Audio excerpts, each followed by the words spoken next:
Hey, on this episode of The Ethics Experts, we talk to Angela Gammill and we dive deep on best practices for investigations, how to drive more speak up, and some really cool hacks on how to actualize middle managers, because that's really where the battleground is. Let's learn. Welcome to The Ethics Experts, where we're elevating ethics and compliance and HR to the strategic level it's supposed to be. Hey everybody, welcome to The Ethics Experts. If it's your first time joining us, welcome. And if you're a returning subscriber, hey bestie, hope you're having a great day. See what happens when you subscribe to The Ethics Experts? You get a bonus greeting on every single episode. So hit that subscribe button and join us as we change the world by making our workplaces better. Real treat for you today. I have an actual superstar and rock star combo. Angela Gammill, she is an ethics and compliance professional, VP of Ethics and Compliance currently, with many years of experience and a really cool background and a really cool story through ethics and compliance. So welcome to The Ethics Experts. Angela, how's it going? It's going well. Thank you very much. Excited to be here. Yeah. So I'd love to hear, I always love starting with your story and how you got into this game, because nobody is like 6 years old dreaming of being a compliance officer when they're older. Oh, isn't that the truth? And it's a long story, so I apologize, but I promise that it all makes sense when you get to the very end, okay? So, wow, I got to go back a few years. So I actually went to University of Iowa, go Hawks, and it was a psychology major. So I started off like I wanted to be a do-gooder, right? I wanted to help people, and I was very interested in what motivated people to do things, right or wrong. That led me to going to law school. And so I actually became an attorney. And in my first real role out in the world, I worked for the state of Iowa. And so I'm a young attorney. They say, hey, we've got this wonderful opportunity for you. You're going to manage a federal grant as a state coordinator. And the topic was Medicare and Medicaid fraud, waste, and abuse. And by the way, I was working for the Department of Elder Affairs. So my focus was on, I was a legal advocate for the elderly. So here I get this opportunity to run this grant. I know nothing about fraud, waste, and abuse, but wonderful people that I was working with, great mentors, working with the Department on Aging through the federal government. And that led to me working with a number of folks on a steering committee, one of which was our, we'll say, local healthcare carrier. And they then gave me an opportunity to come and run their special investigations unit. So I actually worked for a healthcare or health insurance company as the special investigations team leader. And that was really my first foray into compliance. So I was very lucky. I had a great general counsel, great compliance team leader. And that's where I learned what compliance was really and what the possibilities were. So expand on that a little bit, that jump from working on this fraud, waste, and abuse as an advocate for the elderly and then making that leap over to the special investigations team. So what was great about it is what they wanted, the company at the time, which was Wellmark Blue Cross and Blue Shield. They were looking for someone that could come in and talk to both their internal teams and externally, not just investigating, but actually communicating the importance of understanding healthcare claims and where the risks were. And so I had done so much public speaking on these topics that they were like, we want someone to come in and be able to actually communicate what this means. Gotcha. And you were doing that public speaking when you were working for the Iowa state government. Yeah, exactly. Gotcha. I used to travel all across the state and talk to seniors and caregivers and healthcare professionals about fraud, waste, and abuse, and what we can do to take, I guess, more control in as consumers. Yep. About. And then when you mentioned that you went into psychology because you were so interested in why people did what they did and you wanted to make a difference. When you were advocating for the elderly, how did that sort of satiate that hunger? Oh, yeah. In hindsight, it was a perfect job. I mean, it was such a great opportunity to get out there and talk to people. And so this was back in a time, what was this, late 90s, where, there was a lot of discussion about fraud, waste, and abuse and a lot of attention federal government-wise on Medicare and Medicaid. And there were a lot of prosecutions going on for healthcare providers actually at that time. So it was nice to be at the, I guess, face to face with people. Like these were we were sometimes talking with seniors who were at their wits' end, coming in with explanations of benefits and saying, I don't understand what I'm paying for or what Right. Medicare is paying for on my behalf. And they were just lost. And it was eating at them, that they were concerned that something was wrong about what, was being billed on their behalf.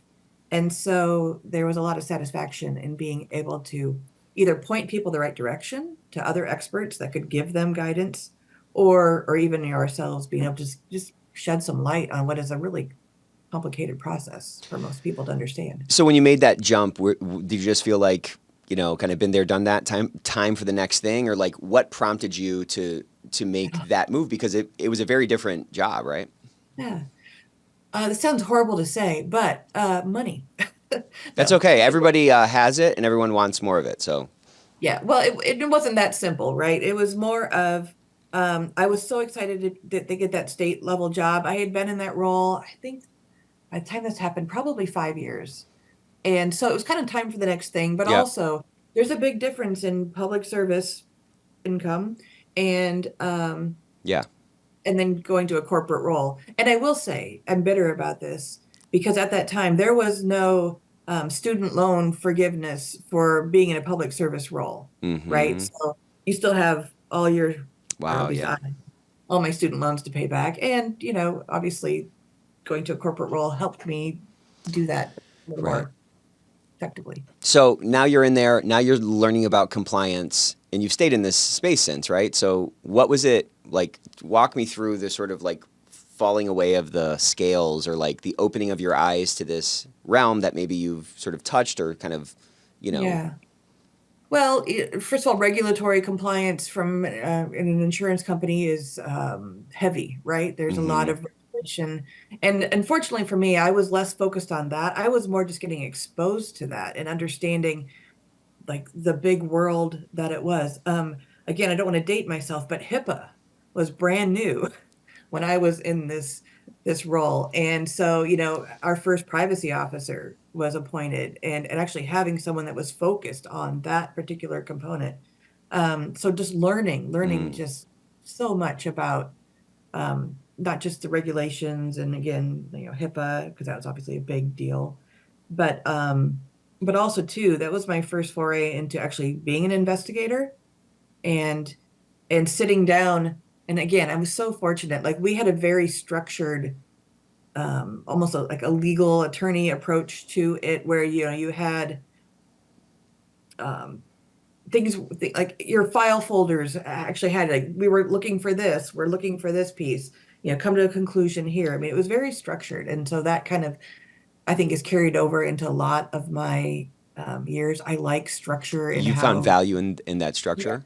Tell me some more yeah, about that, because I mean it's really all over the place. It's just like, I think like the investigation process is just a business process, and people do any particular business process 1,000 different ways, and that's true for the investigation thing. So, talk to me a little bit about that, and talk to me about what those like main best practices that you may have learned or absorbed were the most important to carry forward to further positions to get that structure and get that um, you know get that yeah, because better outcome. it's definitely something that I've carried forward, in other roles where, you got to know, first of all, what is your allegation, right? Like, what are you looking for? What is the claim that's being stated out there? And then I think it's very important to take a step back and reflect, okay, where are my resources? Is it a data-driven problem? If so, where are my sources of data and where's my reliable data? Mm-hmm. Is it reliant upon um, witnesses, right? Actually, something that was seen or heard or experienced by someone, and then making sure that you're getting all sides of that issue. You can't just take one side. So I think it's important to take a step before you even start having those conversations Mm-hmm. to think about, okay, what is my approach going to be, and then going through and actually completing all those tasks, and then coming to some sort of a conclusion, whether it's there's enough evidence there to substantiate the claim, or did you find out there's a whole other issue over here that you maybe need to, take a foray into something that you weren't expecting. Mm-hmm. Um, but you got to come to some conclusion, even if that conclusion is, hey, I don't have enough evidence to make a decision here comfortably. And again, otherwise, I think if you just jump into things, you're going to be kind of willy-nilly like going down this path and Totally. either miss something or not get all the information that's really important to make a informed decision. It's like when So my wife sends me to the grocery store or something, and I'm just like wandering around, and I like leave with like, you know, straws and pizzas. You know what I'm saying? yeah, Like, you can't just wander we're your way through it and have a repeatable process for sure. You yeah. have to have some structure. Why do you think? I mean, that's obviously a best practice, but I don't think I don't think most investigation teams are as structured as you're talking about. And I've just seen such wide variability across different investigators in terms of different processes being followed and so forth. Why is that so difficult to like impose that order over it? Or why is that so difficult for an individual investigator to not like turn that light bulb on and say, you know what, I need to go about this in a more repeatable way?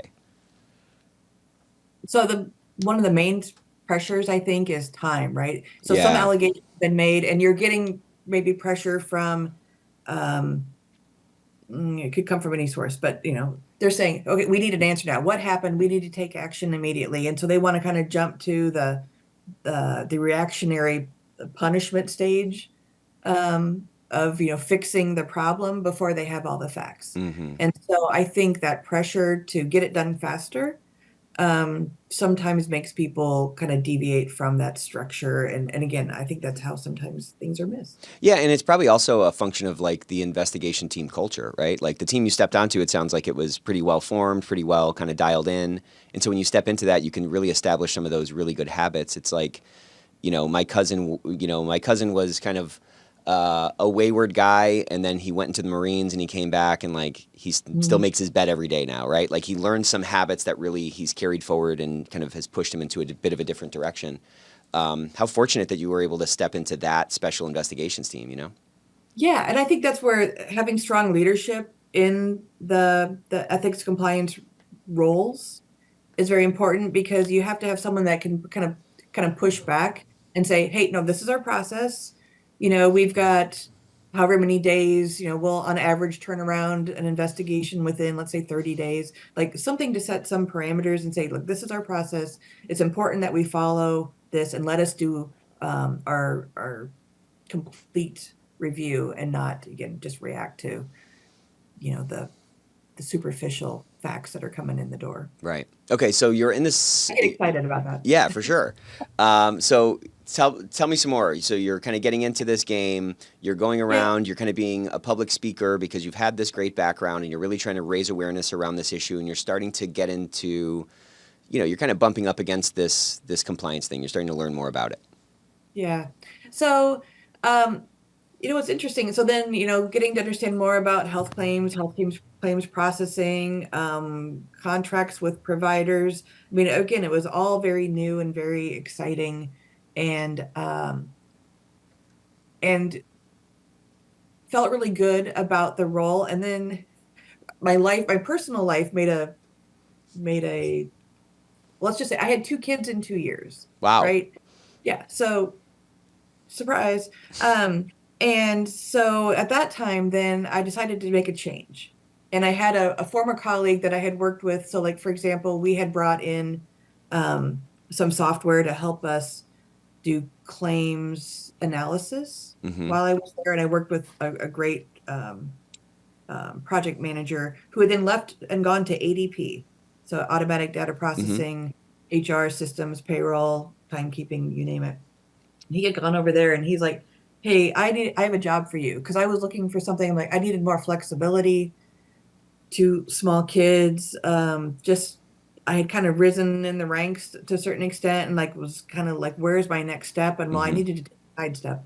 And so I ended up going to ADP and was there for about 8 years. And again, then I got like a whole new view of how companies work with third parties to set themselves up for success, whether it's making sure that their payroll processes are following Fair Labor Standards Act.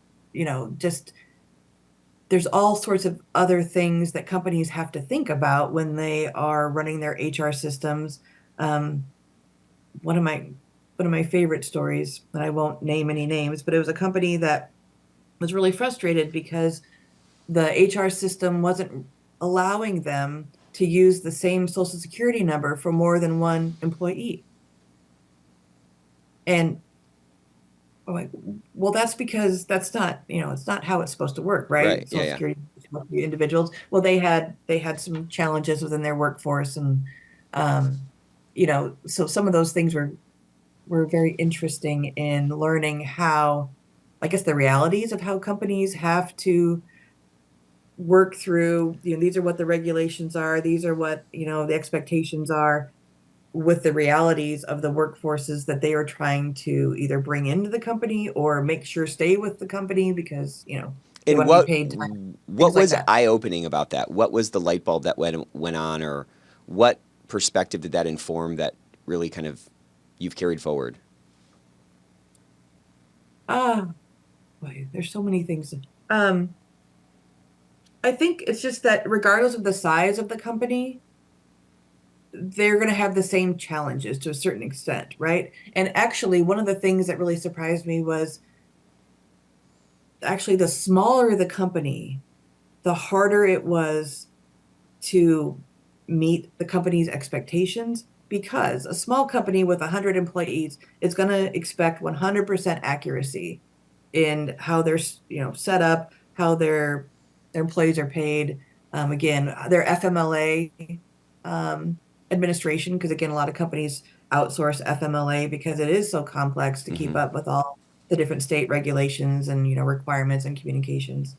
And so a smaller company will expect 100% accuracy, whereas a larger company is going to understand that not everything is going to be perfect every time. Right. And that was a big eye opener to me because, I kind of thought sometimes that the larger companies would be harder to manage. And again, that was my role. I was what was I called? A service delivery manager and then a client account executive. So again, working kind of that bridge between what the company needed that Hmm. third party ADP to do and then what we were actually delivering on. And how was So your background as an attorney and as an investigator? How did that give you, like, how did that make you successful there? Because I mean, you were there for a while.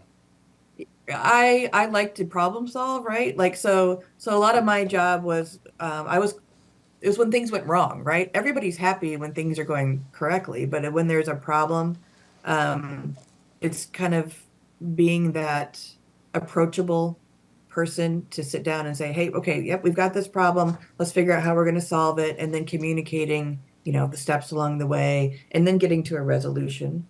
So I Okay. think it's like the thing as an investigation, right? You've got to start off with what's the problem, what are our options, what's our information we have to work with, and what's our solution going to be, or our finding or conclusion.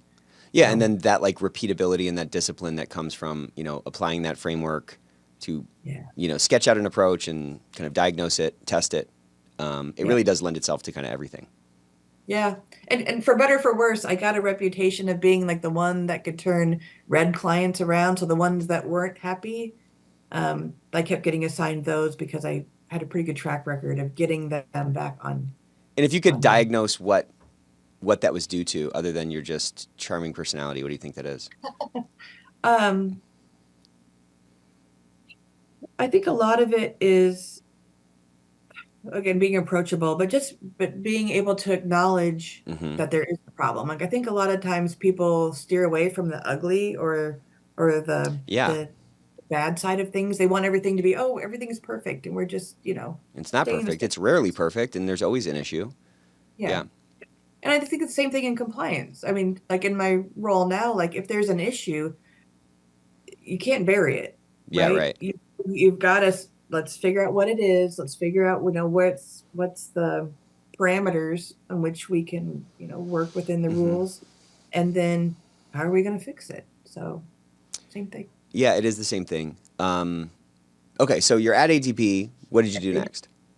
All right. So then, traveling a lot at that time, and now my kids were like, oh my gosh, 8 and 10, 7, 9, I don't know, something Yeah. like that. Getting involved in activity, traveling became hard. And then this is a true story. I was working on a payroll issue late one Friday night, and I got a LinkedIn message popped up and said, Rockwell Collins is looking for people like you.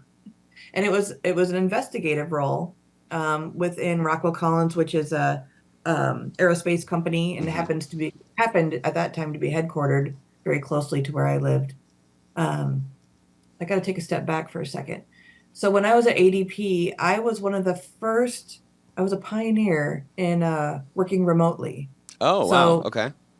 yeah, we had moved as a family a couple hours from my office, and I was like the first remote employee in my like that service delivery role. And then eventually my home office ended up being in Atlanta while I was still working in Iowa. So I've always lived in Iowa, but my home offices have been all around the country. Gotcha.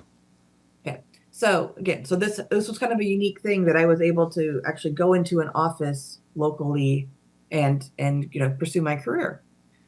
So I went to Rockwell Collins, and we used to joke that no, it truly is rocket science, right? I mean, talk Yeah. about starting from I had no knowledge of aerospace, the challenges that came for those engineers and those folks that are in those roles. But now we're doing investigations that are related to not just personnel, like HR issues, your typical harassment, discrimination allegations, but also like quality concerns and travel and expense, all across the board, any kind of issue that could come up. And so got a wide range of investigative experience.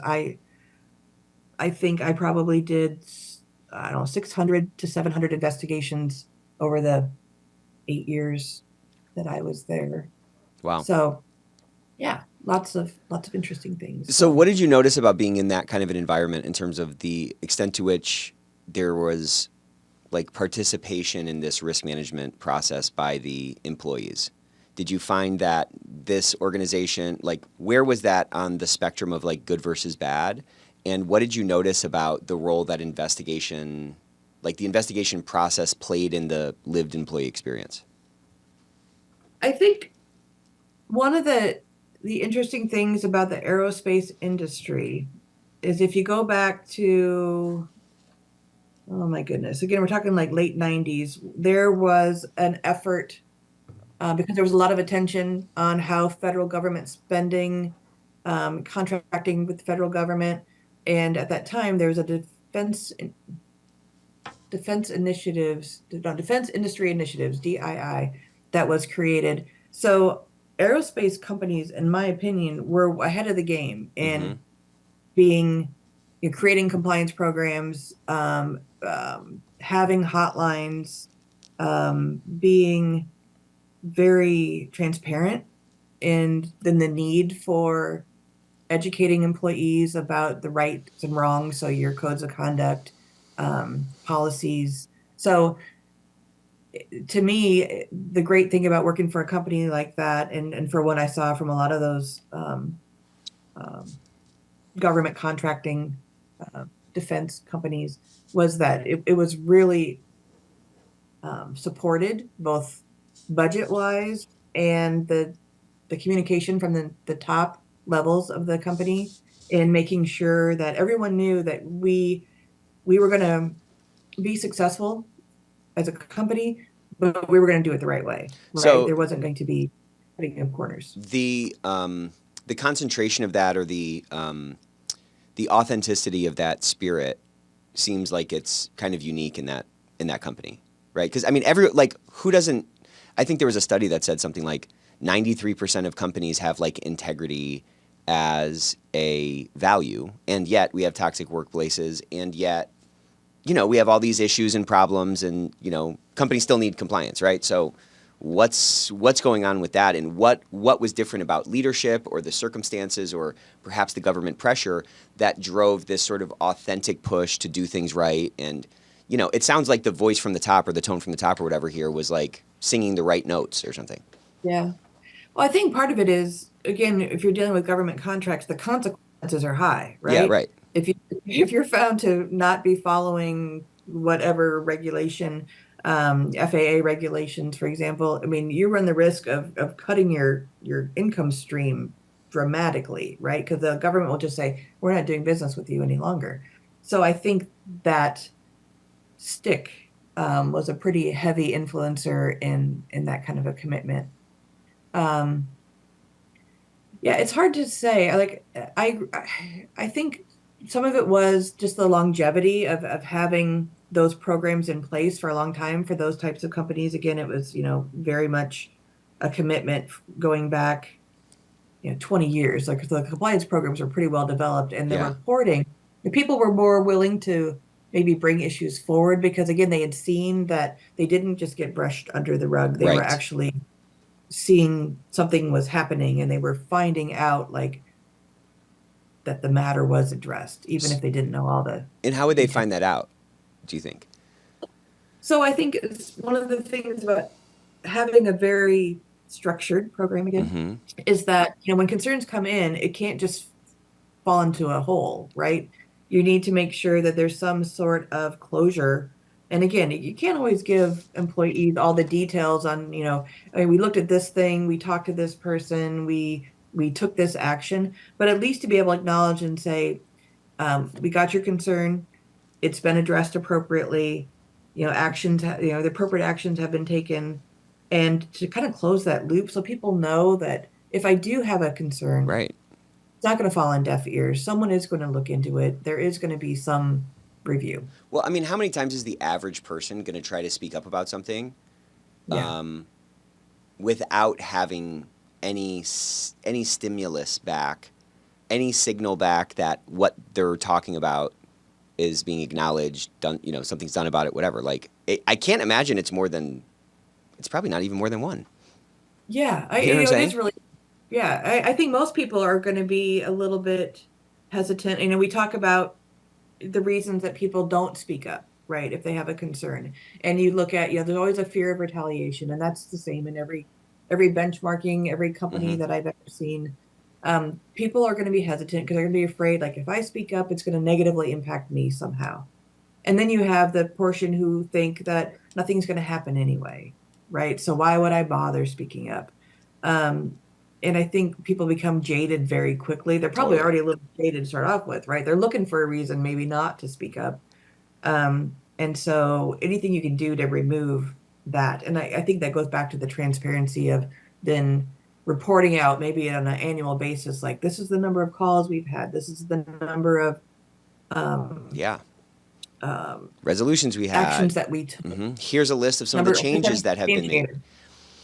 Yeah. I think so many companies really don't get that piece. Like that's like the last mile of the journey, and it's like almost the most important mile. I agree. And it's not a massive lift to do it. It takes intentionality, and it definitely takes some effort to do that on a monthly or quarterly basis to just, keep that fire going. But I don't know, everything that's worth doing kind of takes some effort. But like nobody is compelled, required, forced to speak up. It's by its nature, it's voluntary because this is our businesses are voluntary collectives. You know what I mean? So Right. how do we give them enough data, enough advertising, enough persuasion, whatever, to get them comfortable enough to kind of step out onto the rope bridge and see if it's going to hold their weight? Because that's what they're doing. I mean, that's what it feels like. And I'm sure seen dozens, hundreds, whatever cases of this retaliation, and you've gotten to speak to these folks who have gone through this process and the anxiety that they have to overcome in order to reconcile their conscience that's pricked, that's keeping them up at night with what am I going to do for my check? I mean, these are real things that people are concerned about, and I just see so many organizations they like don't honor it. You know what I'm saying? You have to honor that person if you want, because their experience, they're going to talk about it. If I go to a crappy restaurant, I'm telling everybody. If I go to a good restaurant, I'm telling Right. everybody, right? Like Yeah. you're going to talk about if it's good or bad, and odds are if you're not doing something to counteract it, given the negativity bias every human has and all the other cognitive errors, it's going to be a negative process. Like the Right. default is a negative process because they're going to be anxious before, they're going to have the spotlight effect after, they're going to think they're getting retaliated against, which they may or may not be, right? Like you can interpret things 100 different ways. And so odds are it's going to be a bad experience. So I would say, to your point, you have to follow that. You have to try to like tilt the scales a little, and you have to put some things on your side of the scale. Otherwise, you're just going to, again, back to our first point before, you're just going to kind of wander through it. You're going to wander through, crossing your fingers that you're going to have a good culture. You're going to wander through your speak up program and not have any intentionality and not be really driving at a different outcome, Yeah, I think it's really important. Again, it's sometimes it's challenging because you're on to the next thing, right? Like Totally. Totally. whether it's the year, like you're closing out the year, you're on to the next year, or you're closing out an investigation, you're on to the next investigation. But taking that moment to go back and reflect on the data and think about like, well, what did we see and how has it changed? And one of the things that like one of my big focuses right now is on doing root cause analysis, because you can take a situation, let's say you have one employee who's complaining because one employee was treating them inappropriately. Mm-hmm. You can pick whatever scenario you want. And if you just take it at face value and say, well, that one person was a jerk, we've addressed that one person, and now we're all going to go on a merry way, you're probably missing a real opportunity. Like, so we've been doing more like kind of peeling back that onion, doing the root cause analysis. Like, okay, so why did this person, you know, think that they could have this kind of behavior? Did we not train them that it wasn't appropriate? Are our policies not clear enough about what our expectations are? Is the leadership reinforcing those messages? You know, so looking beyond just the superficial, but actually like, okay, what can we do better with our program for avoidance, learning from those individual situations that have maybe been reported or have been investigated. So it's a whole new level. It is a new level. I think you're right, though. I think it's, maybe it's just not part of the process. That follow-up piece or the aggregation of, what we've done or what we can push out to the workforce to show them that their voice matters and all that kind of stuff. Yeah. And it does take time, right? Mm-hmm. Again, it depends. You gotta have the bandwidth to do that. And we just use like the 5 whys, right? Just keep asking why. Mm-hmm. Well, why did they do this? Well, you got to just keep digging. You got to keep digging. That's right. So there's this report that came out last year, and it was by the Ethics and Compliance Initiative, and it said that 47 or 46, I can't remember, but essentially half of people who spoke up experienced actual retribution. And, I do this every chance I get, like if I'm giving a talk to a room of compliance officers or whatever, and I ask like how much retaliation is acceptable. And it's like 0, 0, 0, 0. Like everybody's saying 0, and it's like, all right, well, what is that doing for us? Like, what is that statement, 0 retaliation, doing? Is that a positive statement? Like, is that driving the results we want? Or is it actually a negative statement because we're saying it's 0, and even if we're twice as good as everybody else, and we're not 50, we're instead at 25, that's still 1 in 4 people. That's, 25% is way more than 0%. You know what I'm saying? So, like, is that the right statement? Or is there a different way to kind of attack it? Because to your point, so my big sort of thesis about this whole thing is that like the average company is getting like a fraction of the risk intelligence that exists in their organization, right? You've seen these studies, 65% of people see wrongdoing every year. That's 65 out of 100. If you look at like the NAVEX benchmark report or our benchmark report, it's like 1.5 or 3.5 reports per 100.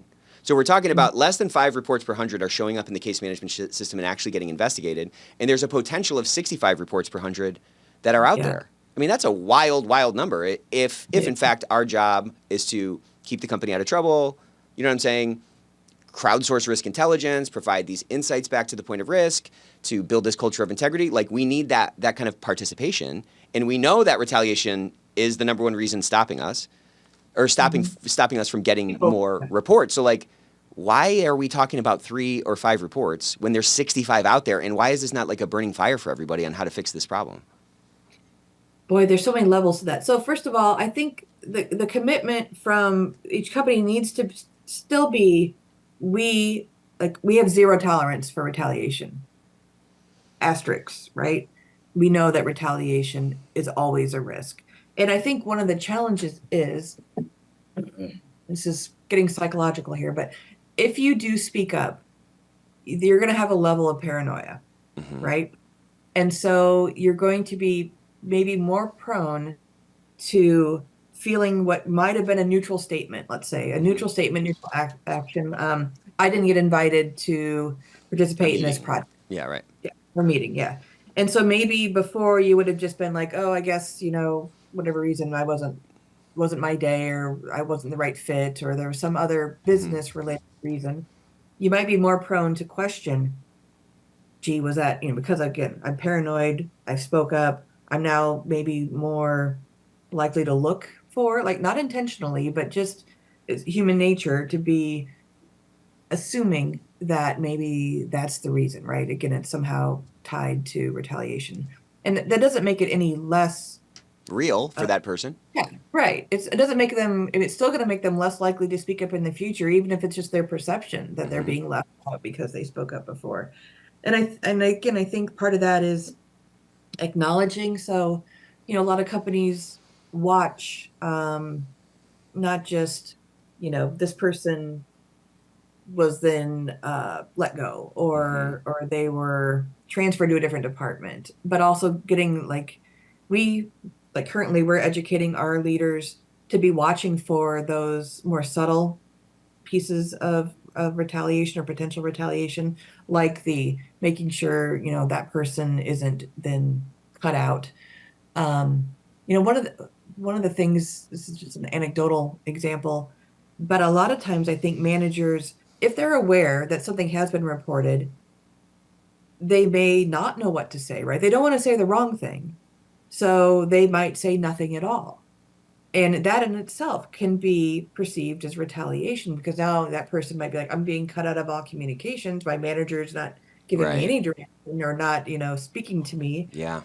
not saying hi on a Monday morning, And so, again, it's really important to educate managers to be aware of that. And we always try to communicate. If you're not sure what to say, reach out. We'll give you guidance. If you don't want to say the wrong thing, we understand that. But let's make sure we're not just eliminating all communication Hmm. because you're afraid that now you have this knowledge, that it could be perceived incorrectly. But back to your bigger question, you're never going to remove the potential for retaliation, again, because we're all human. Um, but we can do a much better job about describing what that could look like and asking folks to be on the lookout for that retaliation, and giving us the opportunity. It's kind of like sometimes the retaliation that comes after a report, or being caught at least retaliating for something, can have greater consequence than the initial Right. issue to begin with, right? It's kind of like I always say, the cover up is usually worse than the crime. Right. So it's it's always going to be a challenge, I think, but we have to just keep talking about it. Yep. What do you think about this idea? We have Okay. a zero substantiated retaliation policy. I'm kind of kidding. That doesn't really sound that romantic, but No. yeah, I just think it's going on. We can't prevent it, but we can do something about it. Like, you can't ensure that it's never going to happen, to your point, because there is that sort of subjectivity where it's in the eye of the beholder. Yeah. I did that thing I was talking about at a talk, and someone said, "Yeah, but is that real retaliation, or is that just like perceived?" And I was just like, "Well, it's doesn't matter. That's like Yeah. Yeah. that's a moot distinction. You know what I'm saying? Like, if they think they're getting retaliated against, they will behave as if they were actually retaliated against. To your point, you know? Yeah. And they're going to tell others, and it's really going to affect your reporting again, right? People are going to be less That's likely to right. report if they know that, well, yeah, Joe spoke up and look what happened to him. They're going to assume that the same risk is going to exist for them. I And mean, it's such a hack if we can pull like tactics and tenets from, I just love, I love this game because there's so much that we can borrow from other fields and to make ourselves more, more impactful, And like, yeah, if we took a page from like the client success playbook, where they are really trying to create raving fans, and they're really trying to create people that are fans of the company that they're representing. If we took some of that ethos and we recognize that all these employees are actually our clients, and we can yeah, bring that sort of great client service to that, to those interactions. I mean, to your point, people are going to talk about it one way or another. And how much more powerful is it? Like, think of the like subconscious corrections that we tend to do when we know that we're wrong about somebody. If I introduce you to somebody and I'm like, you're going to hate this person, and you meet them and then you end up liking them, it's almost like there's this drive or this pressure to fix the world or like right size the world and balance out this misconception. And so if you've been so anxious about something and then it ends up being way less than you feared, well, you have to get that out and people are going to talk about it. And that is such a powerful mechanism if you can affect that. One of the things that really I think hinders us is that we always want to protect the confidentiality of folks that have reported things. So there's always a limit to what can be shared, whether that is individually, case by case, or in the aggregate as we're talking about, the broader issue, the broader examples of like, this is the substantiation rate. That's boring, right? People don't want to hear about a statistic. They want to know like the juice. That's right. Yep. They want to know like, well, what happened and how was it resolved? But we're not going to be able to talk about that, right? So we're kind of stuck with some of those statistical pieces. But we got to find a way to make people get excited about those numbers, like you said, being a fan of the program. And so one of the things, so jumping way ahead now, so currently in my role with NFP, one of the reasons because I had actually left the corporate compliance. So when I left, I got to step back. Joined Rockwell Collins, which then eventually got acquired by UTC, who then merged with Raytheon, right? So this homegrown company of, I think it was 20,000 when I started, now became this huge conglomerate, Raytheon, amazing, but very big. And in my role, although I was like the ethics compliance officer for a division of the company, so I had, I think, 10,000 employees under my program, still much bigger size. And so I actually had made the decision to leave corporate compliance and was doing some contract work, consulting, and was thinking about how I was going to give that a go. I did a contract with KPMG, for example, which was a great experience. And then I got a call from an HR person from NFP looking for someone to come in to their ethics compliance program. And so, originally I'm like, I really don't know if I want to go back to corporate compliance, but if I had to pick like all the factors that I would want, this was a perfect opportunity for me. And so it ended up working out that I joined NFP, and it's been a little bit over a year. It was like January of 23. And the great thing now is that it's a smaller company, right? There's about 8,000 employees. And so what I've been doing along with my corporate compliance or chief compliance officer is we've been traveling around to offices and talking to employees about the program and about the statistics and doing more face-to-face contact, which is a luxury, right? Most ethics compliance programs don't have that, I guess, the scale maybe to be able to go out and talk to people face-to-face. So we're talking to employees, and then we're also talking to managers, like one-on-one, 30 minutes in a conference room. Hey, this is what our expectations are, and this is how you can help us, be more transparent about the program and be more accessible, maybe, when concerns come up, because we know that employees are more likely to bring an issue to their managers than probably anywhere else, right? Right. That's why you're maybe seeing all those concerns. Well, it's 6 to 8 times more. I mean, Yeah. that's been captured in a couple of different reports. That's a substantial number, to your point.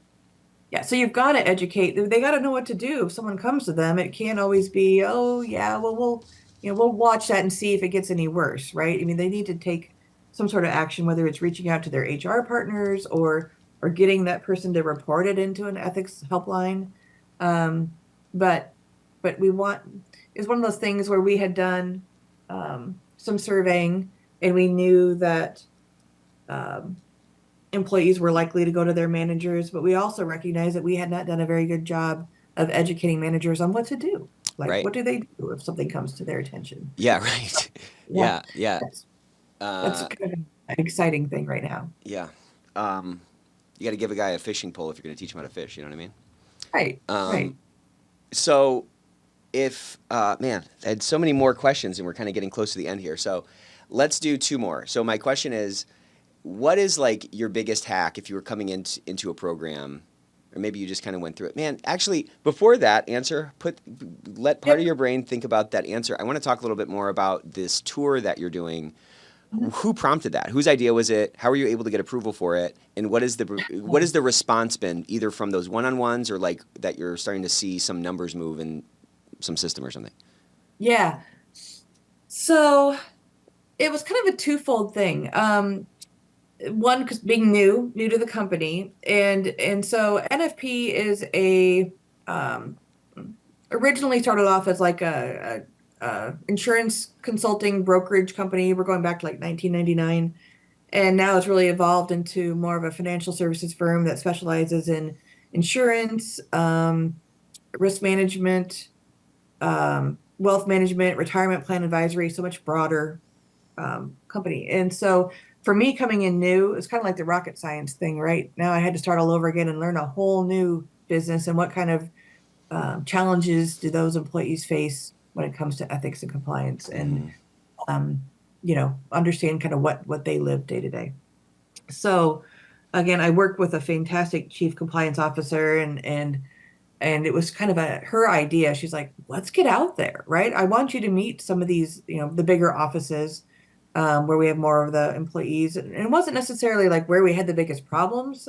It was it was more just like, let's just get out there and talk to people and bring this message kind of back, to the field. Yeah.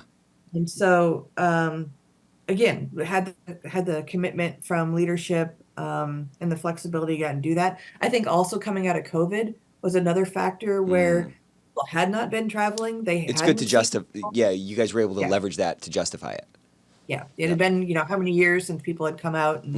and been face. So that really was a very supported measure. And again, we partner really closely with our HR business partners in like coordinating some of this, because we've been all over the US. I don't know. I think we're on our 14th visit, like our 14th office coming up next Wow. week. Well, yeah, it's been a Wow. lot, but it's been really, really satisfying because so many people have come up and said, I really appreciate you coming out and talking about this. The questions that we're getting, I'll call it like the water cooler talk, right? So it's not just, I think it's just being accessible and the meeting you face to face, that people are coming up like afterwards, because we usually bribe them with lunch, right? So it's like a lunch and learn kind of thing. So people will come up and then just, be chatting about things and just say, hey, I've always wondered about this. Or like, well, how would you handle this situation? So again, it's kind of removing some of those barriers that people might not pick up the phone. Well, yeah, and now they're talking to a human being that they just had lunch with, and that they're like, oh, this person isn't a scary person. This is just another human. You know what I'm saying? It's like you humanize yourself so much, and then you can make those connections, and then a lot of this stuff ends up kind of taking care of itself. You know? Yeah. And I think it's important as an ethics compliance professional not to come off heavy-handed, Totally. right? I'm not the police. We're not looking for problems. That's one of the big things that we talk about too. Like we're not We're not looking for making a, gotchas.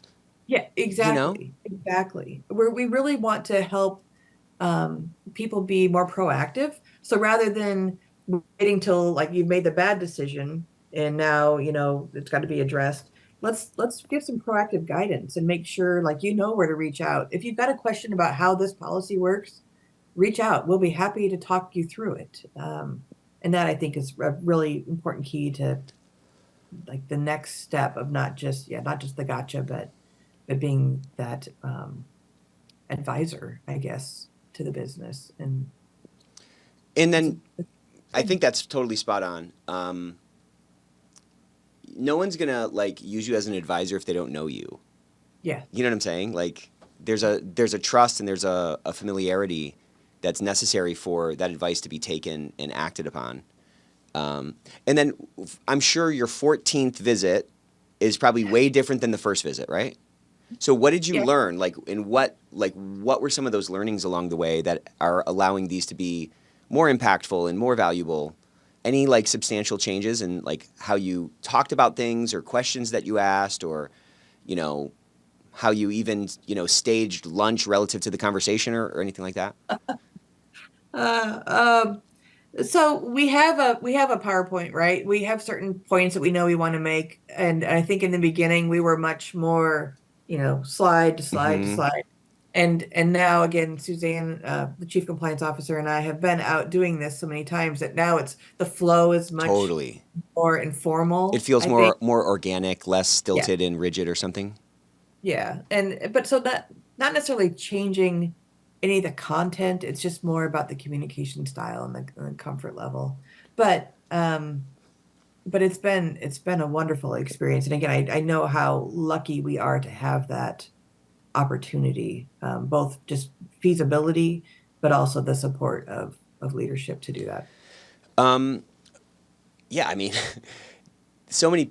I mean, to me, I think the battleground is middle management. I mean, you kind of have talked about it. We have to humanize ourselves. We have to pull more people into the fold because we can't get the risk intelligence that's out there on our own.